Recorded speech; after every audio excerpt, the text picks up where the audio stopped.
1972 کی بات میں بتا رہا ہوں، 1972 میں 1000 اس زمانے کا، اس زمانے کا 1 لاکھ سے بھی زیادہ، مشکل سے 100 روپے تنخواہ ہوتی تھی اس زمانے میں۔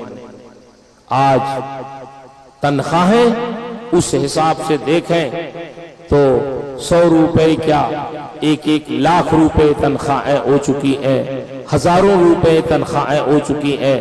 حافظ ملت علیہ الرحمت والرضوان کے سامنے لا کے انہوں نے اپنا سارا پیسہ رکھ دیا۔ کتنا تھا وہ پیسہ؟ 36,000 روپے۔ 1972 کا 36,000 روپے معمولی تھا؟ حضرت نے فرمایا کیا ہے یہ؟ کہا حضور ہمارے گھر میں جتنا پیسہ تھا سب آپ کی خدمت میں جامعہ اشرفیہ کے لیے ہم نے پیش کر دیا، اسے قبول فرما لیں۔ حضرت نے کہا نہیں، سارا پیسہ ہم قبول کر لیں گے، لے کے چلے جائیں، تجارت کیسے کریں گے، کاروبار کیسے کریں گے، آپ سے صرف 1 ہی مرتبہ چندہ لینا ہے؟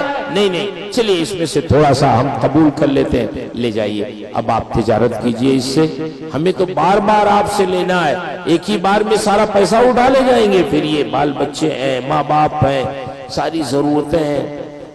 انہوں نے کہا نہیں حضور قبول کر لیجئے۔ آپ نے فرمایا نہیں، تو انہوں نے ایسی بات کہہ دی، انہوں نے کہا حضور یہ بتائیں کہ جب حضرت سیدنا ابو بکر صدیق رضی اللہ تعالیٰ عنہ نے اپنے گھر کا سارا اثاثہ سرکار کی خدمت میں پیش کیا تھا تو کیا سرکار نے قبول نہیں کیا تھا، رد کر دیا تھا؟ تو آپ بھی قبول کر لیجئے۔ تو حافظ ملت کو ایسا جواب انہوں نے دے دیا کہ حافظ ملت نے بھی قبول کر لیا۔ عجیب اتفاق، اسی رات ان کی بیوی کی طبیعت خراب ہو گئی جنہوں نے چندہ دیا۔ صبح ہوئی، ڈاکٹر کے وہاں لے کے گئے اپنی بیوی کو، ڈاکٹر نے سن رکھا تھا کہ انہوں نے رات 36,000 روپے اشرفیہ کو چندہ دیے۔ انہوں نے کہا ڈاکٹر صاحب ہماری بیوی ہیں، رات ان کی طبیعت خراب ہو گئی تھی، دیکھیں کچھ دوا دے دیں۔ ڈاکٹر نے نبض دیکھا، تشخیص کی، دواؤں کی پڑیا بنائی، اور جب دینے لگا ڈاکٹر دوا تو ان کی زبان سے نکلا ڈاکٹر صاحب دوا کا پیسہ کتنا ہوا؟ انہوں نے کہا 7 روپے۔ ان کی زبان سے نکلا ڈاکٹر صاحب آج ہمارے پاس پیسہ نہیں ہے، بعد میں ہم دیں گے۔ تو ڈاکٹر کی زبان سے نکلا اچھا اشرفیہ میں چندہ دینے کے لیے 36,000 روپے تمہارے پاس ہیں اور بیوی کے علاج کے لیے 7 روپے بھی تمہارے پاس نہیں ہے۔ بس اس شخص کو غیرت آئی، دواؤں کی پڑیا اسی میز پہ ڈاکٹر کے سامنے پھینکا اور کہا، اپنی بیوی کا ہاتھ پکڑا اور کہا چل اب تو ڈاکٹر کی دوا سے نہیں حافظ ملت کی دعا سے ٹھیک ہوگی۔ اہل مبارک پور کی وہ قربانیاں ہیں جن قربانیوں کی بنیاد پر آج جامعہ اشرفیہ پوری دنیا اہل سنت میں ممتاز ہے۔ آپ اگر اس کی تاریخ پڑھیں گے تو اعلیٰ حضرت کی کتابیں بالخصوص فتاوی رضویہ سب سے پہلے جو چھاپنے کا شرف حاصل ہوا وہ مبارک پور کے لوگوں کو حاصل ہوا۔ آج فتاوی رضویہ جس دھوم دھام سے پڑھا جا رہا ہے، فتاوے لکھے جا رہے ہیں، اس کی نشر و اشاعت ہو رہی ہے۔ حضور مفتی اعظم ہند نے ارشاد فرمایا تھا حضرت علامہ مولانا عبدالرؤف صاحب علیہ الرحمہ سے کہ آپ لوگوں کے علاوہ کس سے امید کی جا سکتی ہے اس کی طباعت اور نشر و اشاعت۔ شاید لوگوں کو معلوم نہیں ہے، اللہ کا شکر ہے آج بھی جامعہ اشرفیہ سے دین کا بہت بڑا کام ہوتا ہے۔ ہم سب کو مل کے اہل سنت کی خدمت کرنا یہ ہمارا فریضہ ہے۔ اللہ تعالیٰ اس علاقے پر فضل فرمائے۔ یہ علاقہ بہت زرخیز ہے، اچھے لوگ ہیں۔ کبھی مولانا بدر الدین صاحب نا امید نہیں ہونا چاہیے، اور کام کرنے سے کام ہو جاتا ہے۔ اگر کبھی کبھی کوئی دقت پیش آئے تو بجائے اس کے کہ ہم کسی پر کوئی چیز رکھیں، ہمیں اپنی اصلاح کی ضرورت ہے۔ کہیں ہماری نیت میں کوئی گڑبڑی تو نہیں ہوئی، کہیں ہمارے عمل میں تو نہیں کوئی کمی ہوئی، کہیں ہمارے طریقے کار میں تو کوئی کمی نہیں ہوئی۔ ہم اپنی اصلاح کرنے کی کوشش کریں تو انشاءاللہ حالات بہتر ہو جاتے ہیں، کام ہوتا ہے، غیب سے راہیں پیدا ہو جاتی ہیں، کام رکنے کا نہیں۔ اے دلے ناداں کوئی عالم غیب سے ہو جائے گا ساما پیدا۔ ضرورت اس بات کی ہے کہ ہم مخلصانہ کھڑے ہو جائیں، پیچھے مڑ کے نہ دیکھیں، بلکہ کوشش کریں، محنت کریں اور اللہ پہ بھروسہ کریں، بندوں پہ نہیں، اللہ پہ بھروسہ کریں اور پھر دیکھیں انشاءاللہ کام کی رفتار تیز ہو جائے گی۔ جگدیش پور میں گیا ایک بار جلسے میں، ایک حافظ اعجاز صاحب ہے، تو ہمارے یہاں کی کچھ بچیاں جو فارغہ تھیں وہ وہاں پڑھا رہی تھیں، تو وہ جلسے میں آئے، وہ بچیوں کا جلسہ نہیں تھا، وہ مردوں کا تھا، کچھ دوری پہ تھا، تو آئے، انہوں نے کہا مولانا صاحب ہمارے مدرسے میں تھوڑی دیر کے لیے چلیے، کل جمعہ ہے، چھٹی بھی ہے، ہمارے یہاں 3 بچیاں پڑھاتی ہیں جو آپ کے مدرسے کی پڑھی ہوئی ہیں، ان کو معلوم ہوا کہ آپ آئے ہیں تو چاہتی ہیں کہ آپ تھوڑی دیر کے لیے مدرسے میں آ جائیں۔ میں نے کہا چلیے کل جمعہ ہے، چھٹی بھی ہے، دیکھتے ہیں انشاءاللہ۔ گئے تو وہ ایک بہت بڑے سیٹھ صاحب کے مکان میں مدرسہ چل رہا، بڑی اچھی بلڈنگ تھی، 4 دیواری تھی، بہت بڑی۔ میں نے دیکھا، کہنے لگے یہی مدرسہ ہے۔ میں نے کہا ماشاءاللہ یہ مدرسہ ہے کہ کوئی ہوٹل ہے؟ یہ تو بہت اچھی عمارت ہے۔ تو انہوں نے بتایا کہ یہ سیٹھ صاحب ہیں، ممبئی رہتے ہیں، ان کا مکان ہے، اسی میں ہم مدرسہ چلا رہے ہیں، بہت اچھے ہیں، بہت اللہ والے ہیں، نیک ہیں۔ بڑی خوشی ہوئی، میں نے ان کو مبارکباد دی اور خوش ہوا میں مدرسے کو دیکھ کر۔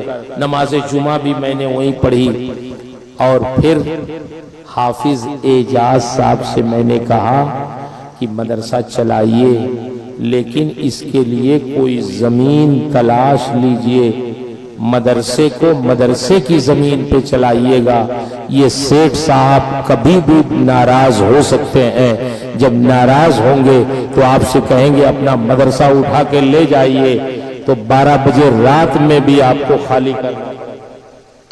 آپ یقین مانیں، حافظ اعجاز صاحب تشریف لائے میرے وہاں، مدرسے پہ آئے، کہنے لگے مولانا، کچھ دنوں کے بعد کہنے لگے حضرت اب ہمارا مدرسہ چل کے دیکھیے، ہم نے ٹین شیڈ ڈال دیا ہے اپنی زمین پہ مدرسے کی، اسی میں بچیاں رہتی ہیں، جیسے آپ نے کہا تھا صحیح بات ہے۔ 12 بجے رات میں سیٹھ صاحب کا مزاج کسی نے پھیر دیا اور سیٹھ صاحب ایسے ناراض ہوئے کہ ہمیں 12 بجے رات میں اپنی ان بچیوں کو لے کر نکلنا پڑا اور وہ مدرسہ خالی کرنا پڑا۔ میں عرض کروں گا آپ یا ہم کوئی بھی دین کا کام کرے، لیکن دنیا والوں کے بھروسے کام نہیں کیا جاتا ہے، رب کے بھروسے کام کیا جاتا ہے۔ دنیا کے لوگ کبھی بھی ناراض ہو سکتے ہیں، کبھی بھی منہ پھیر سکتے ہیں، لیکن جو رب کے اوپر توکل کرتا ہے رب العالمین ہمیشہ اس کی مدد فرماتا ہے۔ اور وہی لوگ جو آپ کے مخالف ہوتے ہیں، جب رب چاہتا ہے تو اللہ تعالیٰ ان کا دل نرم فرما دیتا ہے اور وہ بھی آپ کے شانہ بشانہ چل کر آپ کا کام۔ یہ تو ہم نے اپنے تجربے سے، اس لیے آپ سے بھی اور اپنے سے بھی اور جتنے لوگ بھی مدرسہ چلا رہے ہیں سب سے یہ گزارش ہے کہ کام تو سب سے لینا ہے، لیکن بھروسہ اپنے رب پہ کرنا ہے۔ سرکار کی خدمت میں ایک صحابی آئے، انہوں نے کہا حضور نماز کے لیے آنا تھا تو میں اپنی اونٹنی باندھ کے آؤں یا اللہ کے بھروسے چھوڑ کے آؤں؟ سرکار نے ارشاد فرمایا پہلے اپنی اونٹنی باندھو رسی سے، پھر اس کے بعد نماز پڑھنے آؤ۔ رسی سے باندھو پہلے اس لیے کہ یہ دنیا عالم اسباب ہے، مگر سنو بھروسہ رسی پہ نہیں کرنا، رسی ٹوٹ بھی سکتی ہے کھل بھی سکتی ہے، بھروسہ اپنے پروردگار پہ کرو۔ اس لیے کام جو بھی کیا جائے عالم اسباب تو ہے دنیا، اسباب استعمال کریں مگر بھروسہ رب العالمین پہ کریں۔ اس لیے میں آپ تمام حضرات کو مبارکباد پیش کرتا ہوں، آپ حضرات تشریف لائے، مولانا بدر الدین صاحب نے جو منصوبہ بنایا ہے کوشش کریں ان کا ساتھ دیں اور ان کے شانہ بشانہ چلیں۔ ہمیں اب انگلش اسکول بھی کھولنے کی ضرورت ہے، خاص کر ایسے اسکول جس میں بچیوں کی تعلیم الگ ہو اور بچوں کی تعلیم الگ ہو۔ خود میں بھی اس کوشش میں ہوں کہ اپنے علاقے میں اس طرح کا اسکول کھولوں اور اس میں تربیت ایسی ہو، تربیت حضور بچے اچھی تعلیم حاصل کریں گے، بچے اچھی تعلیم حاصل کریں گے۔ یہ ہمارا اور آپ کا فریضہ ہے کہ اپنے آنے والی نسلوں کے لیے انتظام فرمائیں، کوشش کریں۔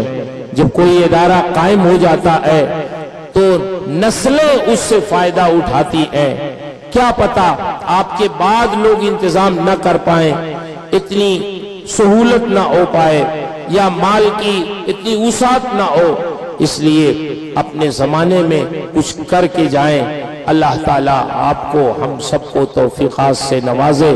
بالخصوص اس علاقے کے مسلمانوں سے گزارش ہے کہ توجہ دیں اور کوشش کریں، اسکول کالج کے لیے بھی مدرسوں کے لیے بھی، اور یہ کوئی مشکل نہیں ہے، جب لوگ کوشش کرتے ہیں تو کام ہو جاتا ہے۔ آپ دیکھیے بلوہا میں پہلے مسجد نہیں تھی مسجد، ہم لوگ اترتے تھے وہیں، کوئی نماز کی جگہ نہیں تھی۔ وہ حبیب اللہ بھائی کوئل بھائی اللہ ان کو جزائے خیر دے، ان سے کہتے تھے کوئی مسجد بنائیے، کہتے تھے ہمیں کوئی مسجد کی جگہ دینے کے لیے تیار نہیں ہے۔ ہم نے کہا ترکیب بتاتے ہیں، آپ مسجد کے نام پہ جگہ مت خریدیے، اپنے لیے خریدیے، کہ ہمیں اپنے لیے جگہ لینا ہے، پھر جب خرید لیجئے تب مسجد کے لیے آپ وقف کر دیجئے۔ اس طرح سے بلوہا کی مسجد کی زمین حاصل کی گئی، اس کی زمین سے لے کے تعمیر تک میں ان کے ساتھ رہا ہوں، ساری رویداد مجھے معلوم۔ سب سے پہلا چندہ اس میں مجھے جو یاد ہو سکتا اس کے پہلے بھی کسی نے دیا ہو، میں نے کہا حبیب اللہ بھائی یہ پیسے آپ رکھ لیجئے، بلوہا کی سرزمین پہ مسجد ہونی چاہیے، آپ رکھ لیجئے اس کو۔ انہوں نے کہا نہیں ہم نہ لے بے پیسہ، ہم پیسہ نہ لے بے، مولانا صاحب آپ کہیں مفتی قدرت اللہ صاحب کو دے دیجئے۔ مفتی قدرت اللہ صاحب اس وقت باحیات تھے، جلسے میں گیا، میں نے ان سے کہا حضور یہ پیسے آپ رکھ لیں، جب بلوہا کی مسجد کے لیے زمین خریدی جائے گی اس میں شامل کر دیجئے گا۔ الحمدللہ جس ترکیب سے ہم لوگوں نے سوچا تھا اسی ترکیب سے پہلے انہوں نے اپنے لیے زمین کہہ کے خریدی، پھر مسجد کے لیے وقف کی۔ آج اللہ کا شکر ہے کہ قریب 3 منزلہ مسجد مدرسہ بلوہا کی سرزمین، ورنہ اہل سنت کے لیے بلوہا کی سرزمین پہ سر جھکانے کی کوئی جگہ نہیں۔ آج اللہ کا شکر ہے حبیب اللہ بھائی جب اینٹ ختم ہو جاتی تھی، جب سیمنٹ ختم ہو جاتی تھی، اس وقت میں امریکہ رہتا تھا، فون کرتے تھے مولانا صاحب اب رسوائی ہو جائے گی، اب بے عزتی ہو جائے گی، لوگ ہنسیں گے، اینٹ نہیں ہے، گٹی نہیں ہے، بالو نہیں ہے، اب بے عزتی ہو جائے گی، کچھ کریے۔ میں اس وقت جامعۃ الزہرا کی تعمیر میں لگا تھا۔ آپ یقین مانیں بلوہا کو سوچ کر کہ بلوہا میں کوئی اہل سنت کے سر جھکانے کی جگہ نہیں ہے، ہونی چاہیے مسجد، میں نے ان لوگوں کو اس علاقے کے فون کیا جن کو کبھی میں نے اپنے مدرسے کے لیے کبھی فون کیا، ممبئی فون کیا، مبارک بھائی گواہ ہیں سعودیہ رہتے تھے جو بھٹے والے ہیں پکر بٹوا کے، ان کو فون کیا، مبارک بھائی آپ اس علاقے کے رہنے والے حاجی محمد علی صاحب کو فون کیا کہ آپ کے علاقے کی مسجد ہے، چندہ دیجئے اس میں. لوگوں نے خود بھی چندہ دیا، دلوایا، اپنے احباب کو دیا. اور مبارک بھائی نے کہا مولانا صاحب میں تو سعودیہ میں ہوں، میرے گھر بھیج دیجئے ان کو، 20,000 روپیہ رکھا ہے، کہیے وہاں سے لے کے آئیں، کوئی چیز گھٹنے نہ پائے. مسجد بننی چاہیے. اللہ کا شکر ہے مسجد تعمیر. اکیلے ایک آدمی کھڑا ہو گیا اللہ کے بھروسے تو لوگوں نے مدد کی، اور آج عالی شان مسجد الحمدللہ اس کا گنبد ہرا بہت دور سے دعوت نظارہ دیتا ہے کہ اہل سنت و جماعت کی کوئی مسجد.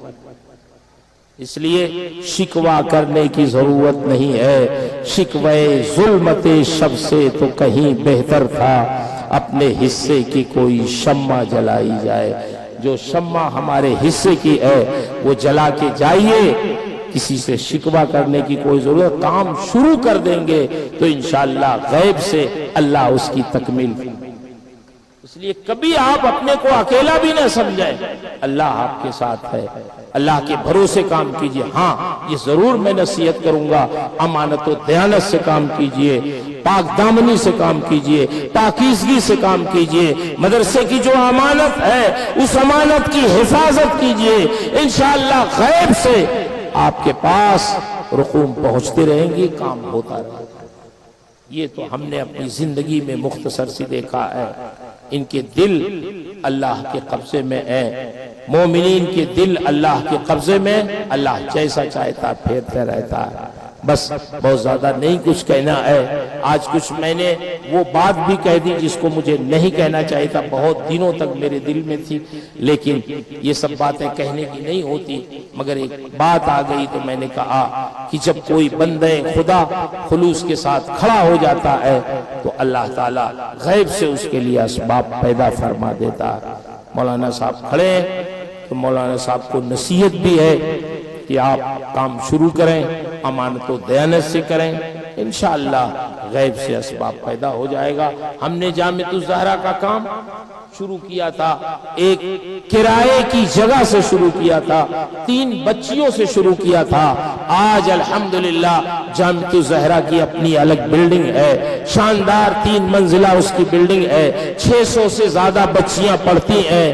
تقریباً 350 کے قریب بچیاں ہاسٹل میں رہتی ہیں. اس کی اپنی بس ہے، اس کی اپنی ایمبولنس ہے. تقریباً اس میں 31 یا 32 لوگوں کا اسٹاف ہے پورا.